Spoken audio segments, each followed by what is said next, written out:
আমরা এত সময় গৌর কথায় ছিলাম, এলাম আমরা লীলা কথা।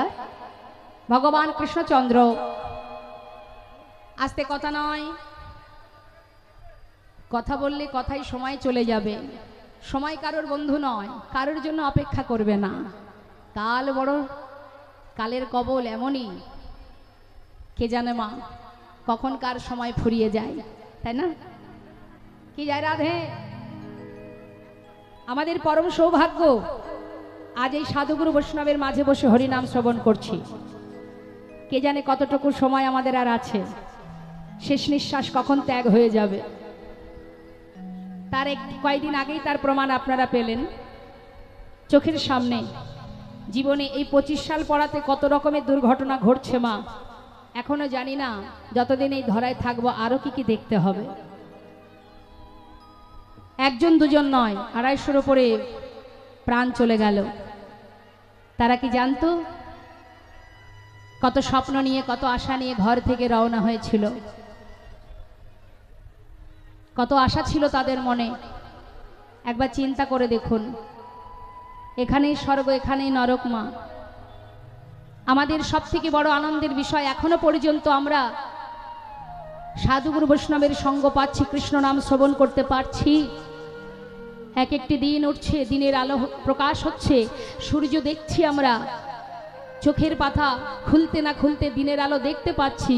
ভগবানের চরণে জানাবেন, হে প্রভু, যেমনই রেখেছ দুঃখেই রাখো আর সুখেই রাখো। এখনো তো এই পৃথিবীতে তোমার চরণ সেবা করার জন্য দেহে প্রাণটা আছে। চাই যে দিনটা আমাদের জীবনে চলে যাবে এবং সকালবেলা ঘুম থেকে উঠে যদি দিনের আলো দেখতে পাই, জানবেন আমাদের বড় পাওয়া।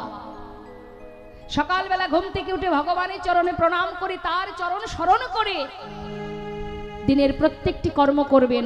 অকর্ম কুকর্ম নয়, সুকর্ম।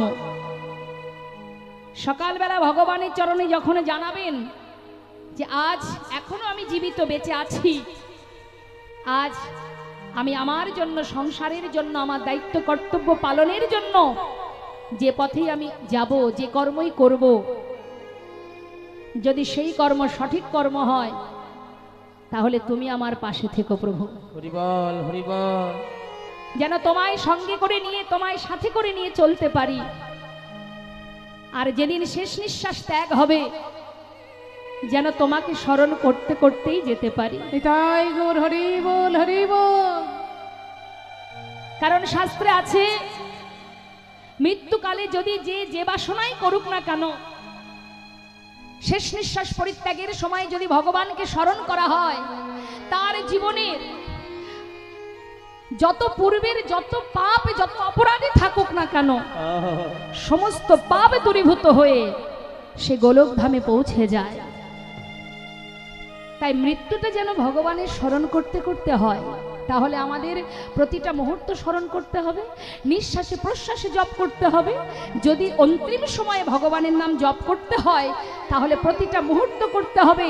কারণ কে জানে কখন আমার অন্তিম সময় চলে আসবে।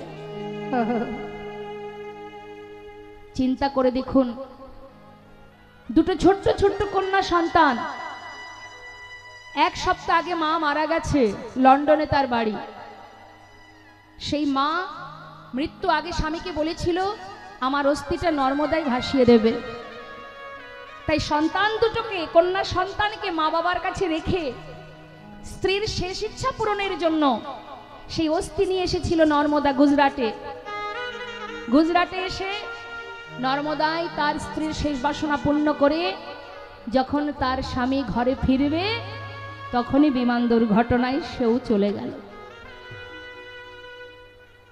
1 সপ্তাহের মধ্যে দুটো সন্তান মা বাবা হারা হলো। আর কত কথা বলবো, সবই আপনারা জানেন। একটা নয়, দুটো নয়, 3টি সন্তানকে নিয়ে মা বাবা মারা গেলেন। যিনি পাইলট ছিলেন তার কথা তো আরো মর্মান্তিক। বাবার 90 বছর বয়স, কথা দিয়েছিল লন্ডন থেকে এসে আমি আমার চাকরি ছাড়বো, বাকি দিন কটা বাবা তোমার কাছে থাকবো। শেষ স্বপ্ন পূরণ হলো না। একটি 90 বছরের পিতা সন্তান হারা যন্ত্রণা কি করে নেবে? তাই জেনে রাখবেন মা, আশার পালা আমাদের সবার শেষ হয়ে গেছে, বাকি রয়েছে যাবার পালা। যতটুকু সময় দেহে প্রাণ আছে, হরি বল হরি বল। যিনি এক পলকে বিশ্ব ব্রহ্মাণ্ড লয় করে দিতে পারে, সৃষ্টি করতে পারে, যার ইশারায় এই পৃথিবী চলে, যার কৃপায় আজও খোদায় অন্ন পায়, পিপাসায় বাড়ি পায়, শ্বাস প্রশ্বাস চলার মতো আমরা প্রকৃতি থেকে যে অক্সিজেন পাই সবই তার কৃপায়। যেদিন বন্ধ করে দেবে সেদিন আর কিছুই নিতে পারবো না। জগতে যার প্রতি ভরসা থাকুক, যার প্রতি তুমি নির্ভরশীল হও না কেন, এই ভাবনাটা মন থেকে মুছে দিতে হবে। তোমাকে রক্ষা করার মালিক একজনই আছে,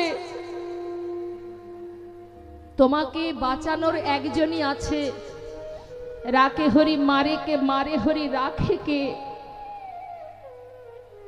আমরা স্বামীর প্রতি ভরসা করি, সন্তানের প্রতি ভরসা করি, মা বাবার প্রতি ভরসা করি, কিন্তু জেনে রাখবেন পরিস্থিতির কারণে এক সময় তারাও আমার পাশ থেকে চলে যেতে পারে, কিন্তু একজন যাবে না মা। যে কোনো পরিস্থিতিতে সে তোমার দুঃখ আসুক সুখ আসুক, যেমনই তুমি থাকো না কেন, তোমার পাশ থেকে একজন কোনোদিনই যাবে না। যে তোমার রক্ষা করার মালিক, যে সৃষ্টি করে, যে ধ্বংস করে, সেই তো আমাদের বিপদ ভঞ্জন মধুসূদন। হরি বল হরি বল। চিন্তা করে দেখুন, মহাভারতে দ্রৌপদীর 5 জন স্বামী রাজসভায় ছিলেন, গুরুজন ছিলেন, অন্ধ ধৃতরাষ্ট্র ছিলেন, গুরুকুল ছিলেন, গুরুকুলের যিনি গুরুদেব তিনি ছিলেন, সবাই ছিলেন। আমরা কখনো কখনো বলি না মা, আমার কেউ নেই, আমার কেউ নেই, আমার সন্তান নেই, স্বামী নেই, পরিবার নেই, আমার কেউ নেই। এই কথাটা একেবারে ভুলে যান। আমরা ভুল কথা বলি, আমাদের কারোর থাকার দরকার নেই, একজনে যদি আমাদের মাথার উপরে থাকেন। ছিল তো, একজন নয় মা, 5 জন স্বামী ছিলেন না বাবা, এক বলতে 5 জন স্বামী ছিলেন। সতী রমণী মাতা দ্রৌপদীর যখন বস্ত্রহরণ হয়, 5 জন স্বামী এসেছিল তার মান রক্ষা করতে।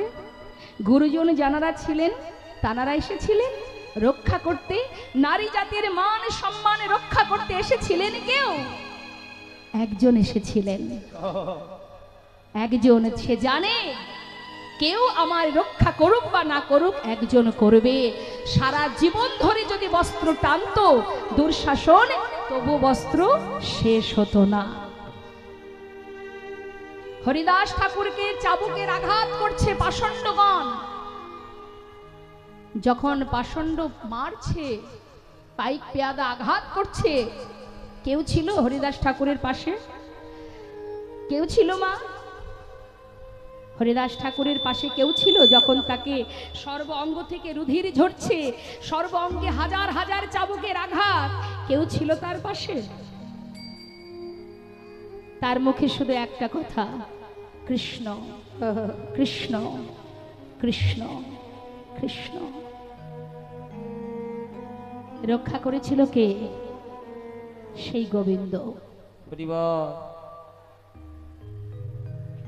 তাই আমাদের সিদ্ধান্তটাই ভুল হয়ে যায় মা।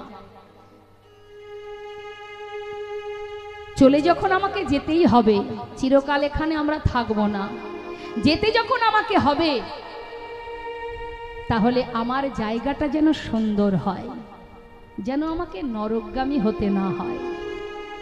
আমি যেখান থেকে এসেছি সেখানে যেন যেতে পারি, সেই চিন্তা নিয়েই আমাদের চলতে হবে।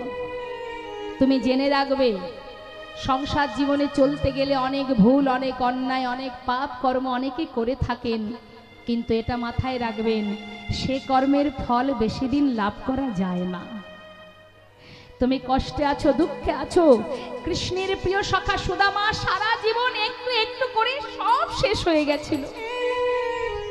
গাছতলাতে পরিবার নিয়েছিলেন, ঝড় বৃষ্টি মাথার উপর। গোবিন্দ কি জানতেন না? নিশ্চয়ই জানেন, কারণ তিনি তো প্রত্যেকের হৃদয়ে আছে, এখানে আছে। তার কিছু জানতে বাদ থাকে মা? এত কষ্ট পেয়েছে সুদামা, কিন্তু কোনোদিন সুদামা কৃষ্ণ নাম ছাড়া এক পাও চলেছে না। তাই তো সেই সুদামাকে জেনে রাখবেন, যদি কষ্ট ক্ষণিকের সময় থাকে আবার চলেও যায়, কিন্তু দীর্ঘ সময় যদি আপনার জীবনে কষ্ট থাকে, জানবেন এটা প্রভু আপনাকে দিচ্ছে। কেন? এই কষ্টটা যত তুমি সহ্য করবে তত তোমার জ্ঞানের আলো প্রকাশ হবে, তোমার সহ্য শক্তি বেড়ে যাবে, তোমার অনেক জ্ঞান অনেক অভিজ্ঞতা হবে এবং তুমি ক্ষমতাশালী হয়ে উঠবে। তারপর দীর্ঘ সময় কষ্টের পর এমন একটা দামি উপহার আপনার জন্য ভগবান রেখে দেবেন। তাই হাল ছেড়ে দিলে হবে না। তার প্রমাণ সুদামা, যাকে সোনার প্রাসাদ বানিয়ে দিয়েছিলেন ভগবান। তাই গৌর হরি বল হরি।